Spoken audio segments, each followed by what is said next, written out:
শীতকালীন সবজি ওলকপি এইভাবে একদম সহজেই ভর্তা বানিয়ে নিন। গরম ভাতের সাথে খেতে খুবই সুস্বাদু লাগে। নমস্কার বন্ধুরা, আমি শিল্পী মল্লিক, হ্যাপি মাইন্ড কিচেনে আপনাদের সবাইকে স্বাগতম। আজকের রেসিপি চিংড়ি মাছ দিয়ে ওলকপি ভর্তা। এই রেসিপিটি করার জন্য আমি দুটো কচি ওলকপি নিয়েছি। ওলকপিটাকে কেটে নিয়েছি, ভালো করে ধুয়ে জল ঝরিয়ে নিয়েছি। আশা করি আপনারা বুঝতে পারছেন আমি ঠিক কেমন করে কেটেছি। চিংড়ি মাছ ভালো করে বেছে ধুয়ে পরিষ্কার করে নেব। এই রেসিপিটি আমি চিংড়ি মাছ দিয়ে করছি, তবে আপনারা চাইলে চিংড়ি মাছ ছাড়াও ঠিক এইভাবে করে নিতে পারেন। কড়ার মধ্যে সর্ষের তেল নিয়ে নেব।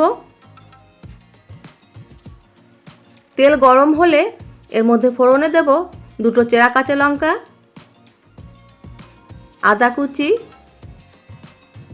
আর কয়েক কোয়া রসুন। এর মধ্যে এবার চিংড়ি মাছ দিয়ে দেব। দিয়েছি লবণ, হলুদ। ভালো করে নাড়িয়ে চাড়িয়ে চিংড়ি মাছটাকে ভেজে নেব।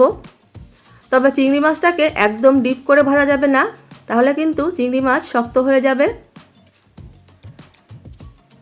ঠিক যখন এরকম করে ভাজা হয়ে আসবে, এটাকে নামিয়ে নিতে হবে।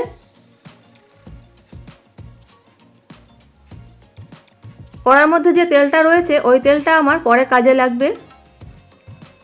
চিংড়ি মাছটাকে একটু ঠান্ডা করে নেব। মিক্সচার জারের মধ্যে দিয়ে দিলাম ওলকপি, ভেজে রাখা চিংড়ি মাছ, 1 চামচ কালো সর্ষে, পরিমাণ মতো লবণ, আর এখানে কিছু ধনেপাতা। ধনেপাতাটাকে খুব ভালো করে ধুয়ে পরিষ্কার করে নিয়েছি। ধনেপাতাটা আপনারা নাও দিতে পারেন, তবে ধনেপাতা দিলে এর ফ্লেভারটা খুব ভালো আসবে।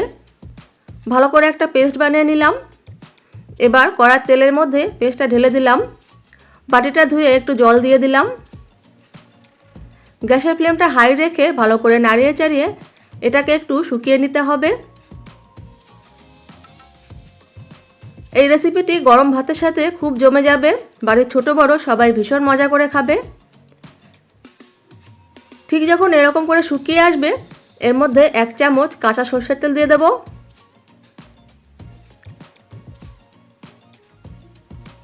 গ্যাসের ফ্লেমটা হাই রেখেই আরও কিছুক্ষণ নাড়াতে হবে, যতক্ষণ পর্যন্ত এই বাটাটা কড়ার থেকে ছেড়ে আসে।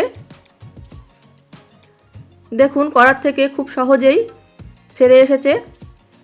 রেসিপিটি পরিবেশন করার জন্য একেবারেই রেডি।